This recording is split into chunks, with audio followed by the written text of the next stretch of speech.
Olá, irmão Eduardo, a paz do Senhor Jesus, Deus te abençoe, Deus te proteja de maneira extraordinária, de maneira poderosa nesse dia de hoje, passando aqui para orar por sua vida e para trazer aqui um breve estudo, 5 minutinhos acerca das escrituras, da palavra de Deus, para que a cada dia o Senhor possa estar fortalecido, firmado na fé e firme em Cristo Jesus. Aqui em João, capítulo de número 4, versículos 19 e 20 a seguir, aqui eu quero falar um pouquinho do lugar da adoração, E quero falar também sobre o monte, Nota-se que o irmão ficou deslumbrado, pelo monte. Ficou assim, admirado, pelo poder de Deus, pela unção de Deus através do monte. Porém, nós temos que pontuar algumas coisas para que não venha atrapalhar a tua fé e que o irmão venha ter uma vida na plenitude, andando com Jesus e venha realmente viver uma vida com Cristo até que Ele volte, até que chegue a minha, a tua hora de a gente um dia se encontrar com Ele e estar a eternidade toda com Ele. Então vamos falar um pouquinho do monte, Falar um pouquinho do lugar da adoração, que Jesus ensinou. João capítulo 4, 19 e 20. Disse-lhe a mulher: Senhor, vejo que és profeta. Disse a mulher: vejo que tu és profeta. Senhor, tu és profeta. Então, primeiro ponto, sobre o profeta, aquele que Deus usa, ele precisa estar firmado na palavra para que ele leve a pessoa a Cristo Jesus. Essa é a primeira verdade. O profeta, ele tem que estar firmado na palavra para que ele leve a pessoa a Cristo Jesus. Vejo que tu és profeta. O profeta, ele tem que estar firmado na palavra de Deus. Nossos pais adoraram neste monte, e vós dizeis: em que é em Jerusalém o lugar onde se deve adorar. Nossos pais adoraram nesse monte, no Monte Gerizim, que era um monte que ficava em Samaria. Porém, vocês dizem que deve se adorar lá em Moriá, lá em Jerusalém, onde estava o templo, Onde Abraão foi ali sacrificar Isaque. E disse-lhe Jesus: mulher, crê em mim, em que a hora vem em que nem neste monte, nem em Jerusalém adorareis o Pai. Mas vós adorareis o que não sabeis. Nós adoramos o que sabemos, porque a salvação vem dos judeus. Porém a hora vem, e agora é, em que os verdadeiros adoradores adorarão o Pai em espírito e em verdade. Pastor, o monte é muito poderoso. Não é o monte que é poderoso. Eu tenho que te ensinar a palavra de Deus. Eu não posso te enganar. Você vê que até a igreja, quando eu leio a palavra, eu não coloco a igreja é poderosa. Não é a igreja que é poderosa. Pastor, a oração é a oração de madrugada que é poderosa. Não é a oração de madrugada que é poderosa. Nós temos que pontuar aqui e colocar cada coisa no seu devido lugar. Quando o irmão subiu ao monte para buscar a presença de Deus, por quê? A gente está vendo aqui que o irmão ficou deslumbrado com o monte, E é muito bom você orar no monte. Eu sempre orei no monte. É maravilhoso orar no monte. É muito bom orar na igreja. Eu sempre orei na igreja. E o Senhor disse: desde agora eu escolhi e santifiquei esse lugar como casa de oração. Eu tenho a promessa da igreja. Aquele que é crente tem que congregar, tem que estar na casa de Deus. É estupendo, maravilhoso orar de madrugada, tem a promessa. Provérbios 8, 17 diz: eu amo os que me amam, os que de madrugada me buscam, esses me acharão. Você tranca a porta, entra no teu quarto para orar, é extraordinário. Porque Jesus disse: quando quiseres orar, tranca a porta do teu quarto, ora em secreto, que o teu pai te recompensará em público. Porque no quarto não tem holofote, ninguém está te vendo, você não está aparecendo. Então aquela oração que é feita em secreto, o Senhor vai te recompensar em público, né? Paulo chega a dizer que devemos orar sem cessar, no monte, de madrugada, na igreja, no quarto.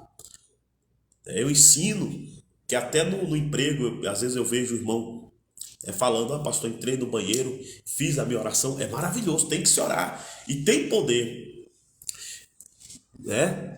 Porém, cada coisa tem, cada promessa, cada momento de oração tem o seu lugar, né? Você jamais deve trocar o santuário, a igreja, porque é na igreja que o irmão vai ser doutrinado, é na igreja que o irmão vai dizimar, é na igreja que o irmão vai ofertar, é na igreja que o irmão vai se tornar um homem de Deus, um pastor, um obreiro, né? É na igreja. Se a gente meio que despreza a igreja, você despreza algo muito forte. Por quê? Porque a igreja, ela tem, o povo tem que estar reunido, porque é dessa reunião que a gente impacta a sociedade, né? Jesus disse, a mulher perguntou, é aqui nesse monte que devemos adorar? No monte Gerizim? Ou é no monte lá em Jerusalém? Olha o que Jesus falou, olha o que o Senhor falou. A hora vai vir, e agora é, por quê? A hora é aquele momento onde o Filho do Homem, Jesus, desceu, e que os verdadeiros adoradores adorarão o Pai em espírito e em verdade. Em espírito e em verdade, né? Então, qual foi o primeiro princípio que Deus começou a mudar a tua vida? Deus começou a mudar a tua vida porque o irmão passou a obedecer, o irmão veio para a igreja. O irmão veio para a igreja. Aí, eu como profeta, como pastor, servo de Deus, eu tenho que te levar. O irmão já participou de vigílias na igreja, né? Orações de madrugada. Na virada do ano, o irmão fez um grande voto ao Senhor, né? Daqui a pouco, a gente começou a orar no monte. Quando você, irmão Eduardo, começa esse princípio de estar na igreja, então automaticamente Deus começa a usar pessoas até na rua para falar conosco, né? E aqui, dentro da nossa doutrina bíblica, a gente tem um padrão assim. Por que que a gente não fica ensinando logo dízimo, oferta para a pessoa, para o novo convertido? Porque não é o nosso princípio. A gente entende que a pessoa vai ser abençoada, a pessoa vai aprendendo a palavra de Deus, a pessoa vai crescendo e ele vai entender que tudo que ele tem pertence ao Senhor.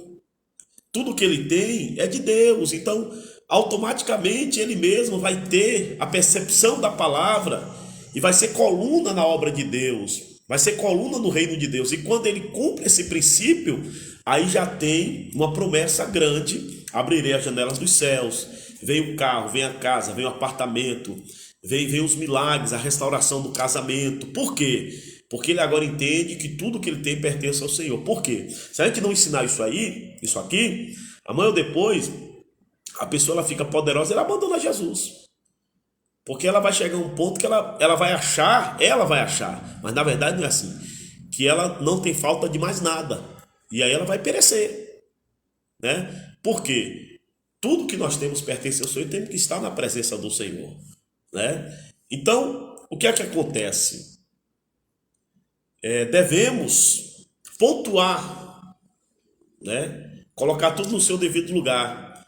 Temos que congregar, estar firme, congregando.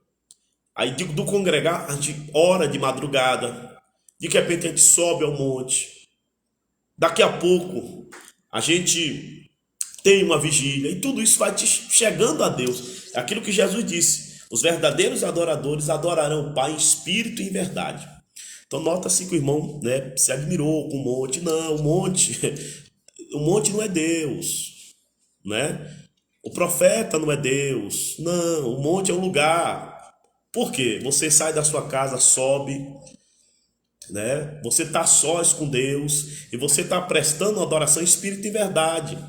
Então alguém que te vê ali, vai profetizar, vai querer te acompanhar, porque o Senhor tem um coração muito bom, né? E o irmão vai querer ajudar. Porém, o crente, seja o pregador, seja o empresário, ele tem que ter compromisso com a igreja dele. Ele tem que estar firmado na igreja dele. Por quê? Você não sabe por que a pessoa está no monte. Por exemplo, monte não é lugar de você criar igreja. Monte é lugar de você ir adorar, fazer seu propósito, se encher e depois pregar a palavra de Deus. Por que que a pessoa está no monte? O que é que aconteceu? Né? Você já pensou eu? Vamos colocar o meu exemplo, né? De repente eu vou para o monte e aí chego lá, eu formo uma igreja, enfim, estou lá em cima do monte. O que é que aconteceu para mim estar em cima do monte? Cadê minha família? Né? Cadê os pastores que me cobrem? Cadê a minha base doutrinária? Então isso se chama discernimento de espírito. Por isso que quando o nosso povo sobe o monte, ele sobe com os pastores dele, né? E quando você está lá orando, tudo bem, não tem problema, você vai, ora, a gente não é contra, enfim. Mas aí tem que ter esse discernimento espiritual, né? A gente tem que ter esse discernimento espiritual, essa percepção espiritual,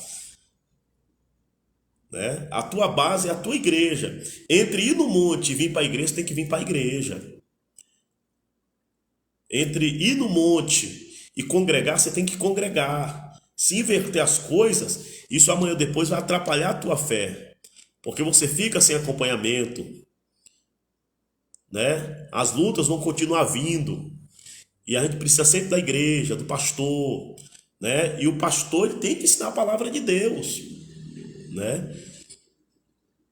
Então não é o monte que é forte, mas é a presença de Deus, é aquilo que eu tenho falado, né? Desde o início o irmão aprendeu a obedecer, dizimar, ofertar, congregar, receber a Santa Ceia, né? Então é isso que mudou a tua vida. É isso que muda a vida de uma pessoa, é quando ela se entrega a Jesus de toda a alma, todo o entendimento e de todo o coração, tá? Deus te abençoe, estamos em oração por sua vida e lê a palavra, medite na palavra, né? Amém, glória a Deus.